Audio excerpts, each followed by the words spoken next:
track's great. You know, good track prep. They've put plenty of water down, but we had a real nice downpour last night. Probably just about perfect amount of rain came down. So it's chewed up enough, but not to the point where it's stodgy. There's no real obvious wet patches. Obviously, it's keeping the dust down. The track's whooping out nicely, and of course, look at it, nice sunny day at Hawkstone. It is a nice sunny day. Motocross, what's not to like?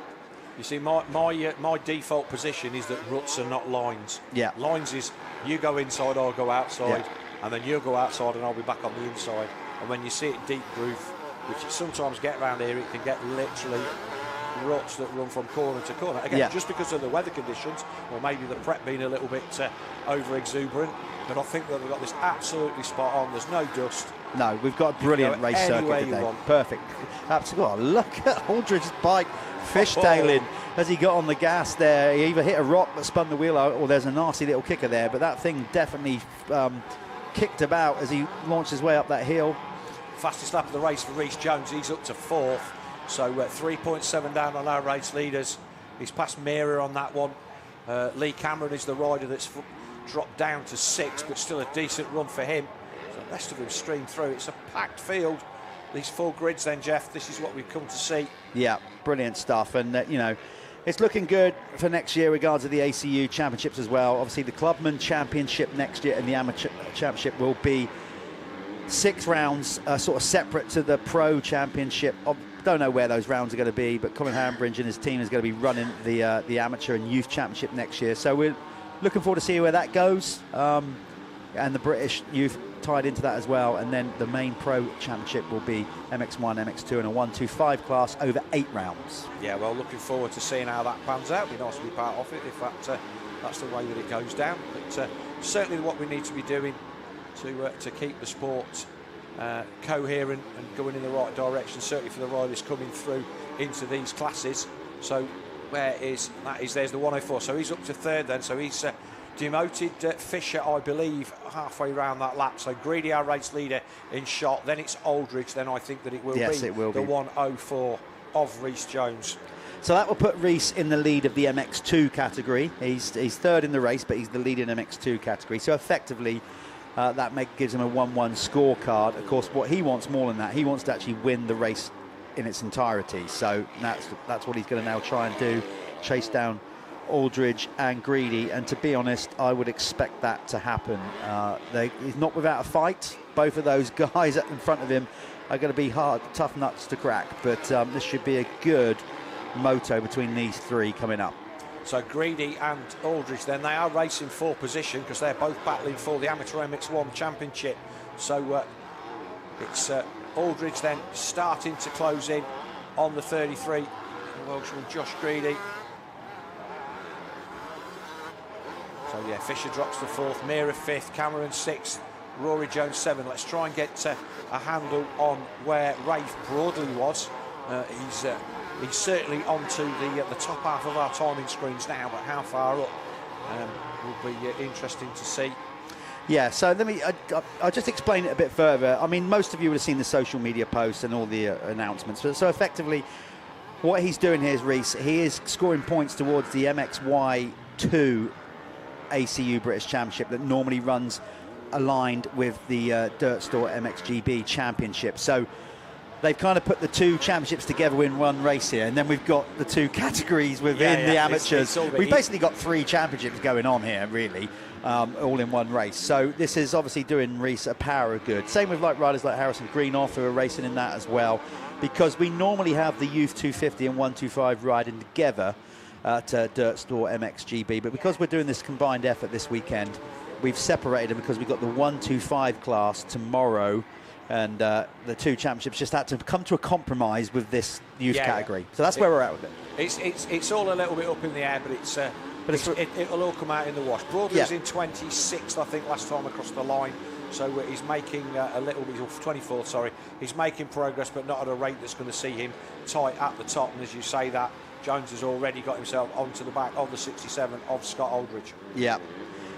This could just only be a matter of time. They're going to have to fight hard because Rhys is, we saw in the opening, who was that went around there? Lovely, did a little wheel tap around that corner. I think that was Joel Fisher or Jack Meara that just kind of... Anyway, it was beautifully Fisher. done. But it looks to me like Jones is... Here he comes there into the sandpit. I think he's already made the move. If we go back to the... there they are. We should pick them up. Yeah, he's already past Aldridge. So he's going to slingshot round the outside. This is 250 power against MX1 power. And the line choice was the winner there for Rhys Jones as he goes into the lead of the race. And I think Aldridge managed to sneak through as well. He did. So Aldridge now leads our MX1 race, with Greedy then dropping back already, has a look over his shoulder, but he's got a long way back then to Joel Fisher, who again, Fisher not in his class. No, exactly. So Greedy will just, he's a smart cookie when it comes to knowing what the points need to be. Yeah, I think the next MX1 rider could have been as far down as David Plank, the Scottish rider. But he was 10th in the first one, so I think that Greedy will just keep his powder dry. Exactly that. You know, he's doing well in that championship, and that's what it's all about. Remember, the fastest 40 guys, the amateur classes out here, they have still got another round to come after this. The final round 6, that is also tied into the two-stroke Apico Festival and the Red Bull Pro Stroke. So Aldridge not giving this up. No. He's having a chase. Yeah, good. That's what we like. He doesn't need to in many ways, does he? That's the point. Like, because he's in a separate class within the race. So, but it's always nice to see it when they do give it a go. I like that. They don't always have to. I guess that's the way you want to test yourself, don't it? You want to get pulled along in a race. That's the idea of a race. But Scott Aldridge, another, a good journeyman, a good expert level rider. Yeah. And chases a few championships here and there, and always at the sharp end. And, yeah, he's a great rider. You know, he's another rider that was, had good things going on in the youth career, and then for whatever reasons, I don't know, but just took some time away from the sport. You know, at the higher level, in his late teens and whatnot. But he was particularly good there for a little while in youth motocross, and obviously did growing up, went and got a regular job, did what he do, and now he's back. But he's like you said, he's always had the skill set, Phil. Yeah, a nice family as well, and obviously recent dad, got a youngster that I think was born not long after Barmouth Beach Race last year. So there you go. You was there, weren't you, doing the commentary? Yeah, out there. Yeah, that was my gig last year. Hopefully I'll be back there again this year. That is a cracking weekend. It is, actually. It's it's just a nice place to be, isn't it? Let alone with bikes staring around on the beach. And the town make everybody really welcome and really enjoyable. And Scott, one of the guys there that figures at the front of that. It's a beach motocross format rather than a beach race. And so it's like 5 motos over the weekend for each class. And it's really cool. And it's different. It's very different to Western. It's a different type of sand. It's sand. Yeah, it's deep, proper, duney type sand. And like you say, with the motocross format, it just makes it a bit more tense and intense and brutal. It is literally a small track. You can see all of it.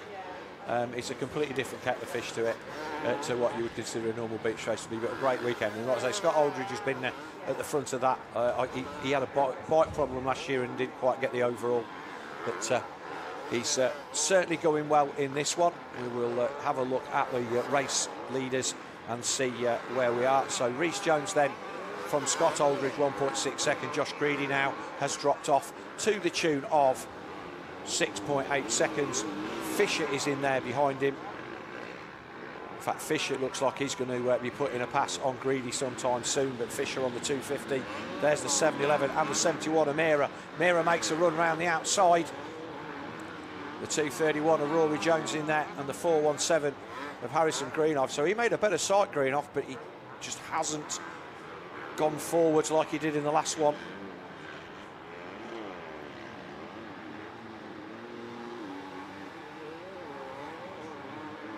It is our race leader then, Rhys Jones on the 104, our Dirt Store 250 red plate holder on that K-Tech KTM.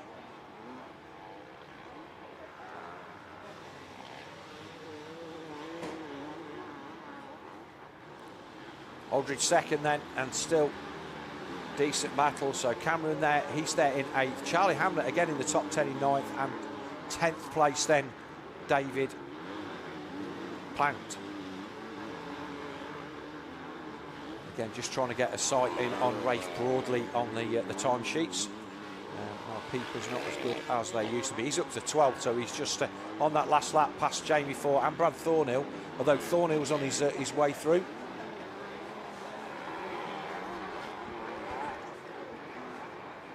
The 33 of Dan Brough, he's dropping through the field as well. So 5 laps in the books then for our race leader, Rhys Jones. 3.9 seconds then the gap back to Scott Aldridge, and Aldridge then deciding that maybe chasing down a race leader that he doesn't need to chase, he'll just take the points, and he will enjoy taking the class victory, having to fight through the field, and that will stand him in good stead for his championship.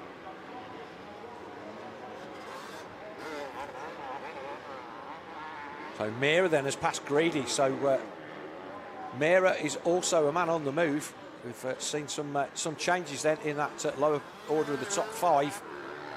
And we saw Mira make the move on Fisher. He's now past Greedy. So Jack Mira, our race leader, already through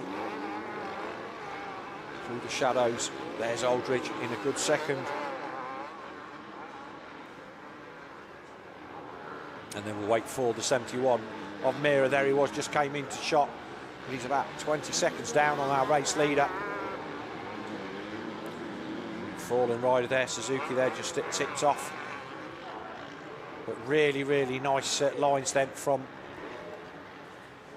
the number 104 of Rhys Jones. He started to check out at the front of this one then with Scott 4 seconds adrift with a few laps to go. Mira now up to 3rd. He's got some good passes in the last couple of laps, Jeff. Well, he has, and he's a good solid rider from Northern Ireland. You know, those guys have got good sand tracks over there. McGilligan now, of course, they lost Desert 9, which is a shame for us all. But Mira likes these kind of conditions. Rhys will just use this as an absolute training session. You know, he'll keep the hammer down. He'll want to go the distance, not to just prove a point, to pull away from these guys. This is his learning year, getting ready for MX2 next year. He won't be racing tomorrow in MX2. I've already asked him that.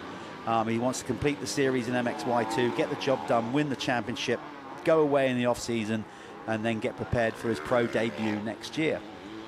So that's good to see. Sometimes, we'll just jump in and see how he goes. And if he obviously jumps in and gets, I won't say gets slaughtered, but if he jumps in and doesn't have a good day, then that'll not give him the greatest of confidence moving forward for next season.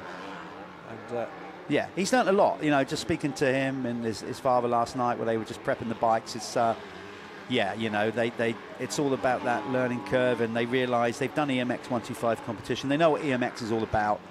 Here we'll go and probably do some EMX 250 rounds next year, but the main thing is to try and be ready for that MX2 category in the UK, because the way it's shaping up for next year's championship, you know, we're going to open it up to 60 riders to try and qualify, and it should be, it's a competitive class this year. Definitely stepped up a level this year, so it'll be good to see Rhys out there making his pro debut next year. And I think one of the things as well with having riders, not having it like where you've got to register, you want to get down to having guys coming and having a go at the local rounds. The Scottish guys having a go when we go north of the border, if we go there, and then the same thing like down south. Just getting your local pros, your local expert guys coming and throwing their hat in the ring and go, well, I don't want to do them all, but the one down the road, I'm going to come and have a go and see if we can qualify.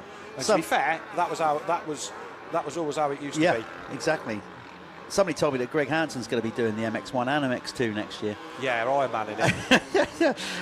We're going to get Greg on after this race while I go out and do the winner's circle, which is likely to be Rhys Jones as soon as we come back from that interview. Basically, he's going to take my position here and have a chat with Phil, and obviously because he just raced the first Honda Cup. But I'll let Greg himself explain why he's going to sit the next 2 hours. But let's just get Rhys over the line, and very shortly you'll be hearing from Greg about his experiences out there today and the many years that he's raced out around this track. Nice through there, just picking up that front wheel, that kind of technique that so many riders are learning now, just to not slam everything, just to try and caress your way around the track. Yeah, it's all about conserving energy, isn't it? And not, as you said earlier on, smooth, and just keep the tanks full, not blast the energy out of yourself. Jones then just a nice leap into there, runs wide up the bank to stay out the deep ruts, and he'll go right up the edge here. Again, that's a line that you see develop throughout the day. And that's commitment, because that is not even a sort of straight right. It's got like that curve into it. So if you got that slightly wrong on the angle, you'll probably have to do a lot of correction in the air. Anyway, I'm off to speak to Reese one more time, because it looks like he's going to get it done. That's last lap. Oh no, sorry, I thought that was a checker board. there. Okay, well I'll wait another half lap then, just in case we get any major excitement. But right now it's Reese. He's gapped the field comfortably, winning the Dirt Store MXGB MXY2 category here. So adding more points to his championship. So still Aldridge showing in second, and Rory Jones up to third. So what's the change there? Who's he deposed? Wait for the timing to flick back by. Yeah, so Jones has caught and passed Jack Meir. It was Meir that was in third, Greedy Meir now fourth, Greedy fifth, Harrison Greeno sixth, and it's Joel Fisher that's gone missing. Right. So the 7-11 of Joel Fisher is falling down the order until we see him come across the line with a green dot and a red arrow. We'll assume that he's going to keep falling. So he's come across the line in seventh, so the guy behind him eighth, Charlie Hamlet. So Hamlet having a really good run as well. He had a good top 10 in the first one. David Plank there in ninth. Didn't quite catch who the 10th rider was on the live timing as they went through. We'll see if we can find where Rafe Broadley ended up. In fact, Broadley's there in 11th. That's a good comeback then, isn't it? Because he Aidan was Bruce in 10th. So Broadley's kind of hit the wall there. He's run out of people to catch, I think. Yeah, I mean he was a long way down. So and it is getting warmer out there. It's muggy. We've just recently had the best spell of weather we've had all year. Finally, It's actually felt like summer for this week for a little while there. Still does now. It's quite humid. So anyway, he's looking good here to get this number one done. Just bringing it home. As soon as he gets around to the sand pit, I'll exit, and Mr. Greg Hansen will fill my comfy chair. If his groin injury allows him to to sit down. Is groin injury euphemism for electrical problem? Yes, I'll let him explain. Right, I'm going to get out there and speak to Reese, and I'll let you bring this one in, Phil. Yeah, okay. So, well, Jeff goes out there in victory lane and gets his job done, and we will comes across the line and takes victory. So victory then for our race leader and Dirt Store British 250 race winner and on-track winner, Reese Jones. Scott Aldridge will take the honours in amateur MX1, and then we will wait and see who comes across the line next. And like I say, it was a bit of change. It was Rory Jones that is going to come across in third, and that will give him the victory in the amateur MX2 class, with Rafe Broadley having a bit of a mare. He's going to end up in 10th or 12th, or probably 3rd or 4th. Greenoff manages to make the pass on Greedy, although again they're not in the same class, so that's no real issue for Greedy. And yeah, that was another good race. Reese Jones not getting a decent start was definitely something that gave the race a little bit more excitement. But he motored through to take a win from Scott Aldridge by 11 seconds, and as a result of that, he will go into the final race of the day, leading his class, and he will be in the box seat for taking the overall victory in the Dirt Store 250 Championship. So last few riders coming over the line then, and we will go to a short ad break, and then we will be with Jeff down in victory lane.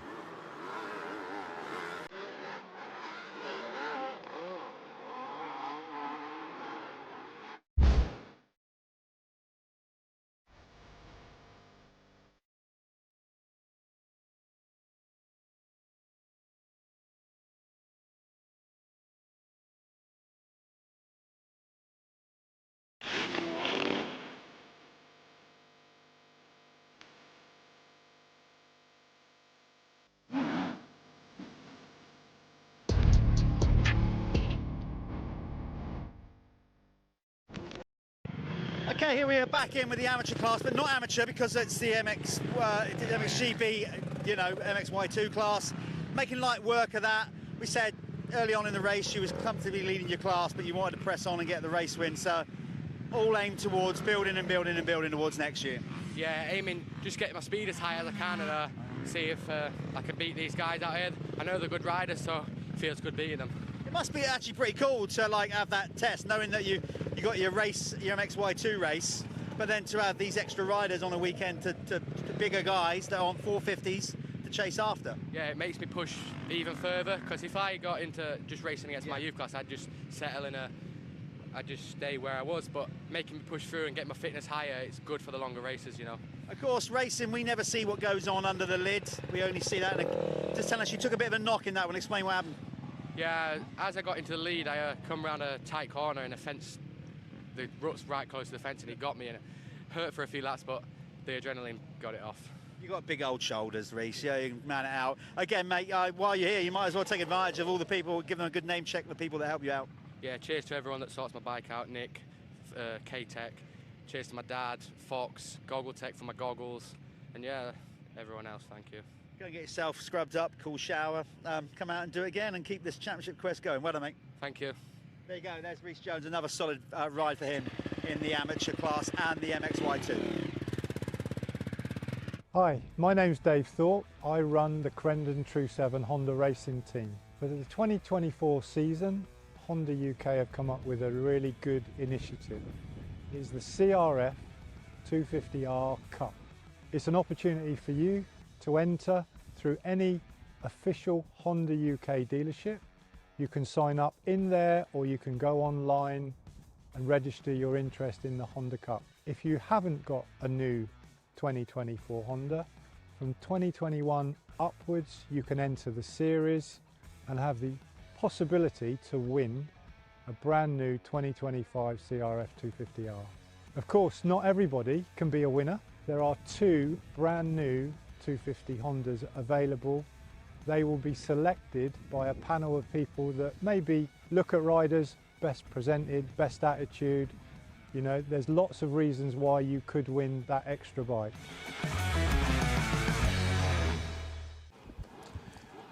Okay, so here we are then with our second of our Honda Cup races, and they're the number 260 then of Dylan Woodcock. Our first race victor then was the 407 of Adam Chatfield, and we look there. So the 01 bike there, I'm not quite sure who's on that, because that should have been the man sat next to me. Greg Hansen, you were out there this morning for this first race, but you picked up a bit of an injury. But great to have you sat next to me and watch this Honda Cup race unfold.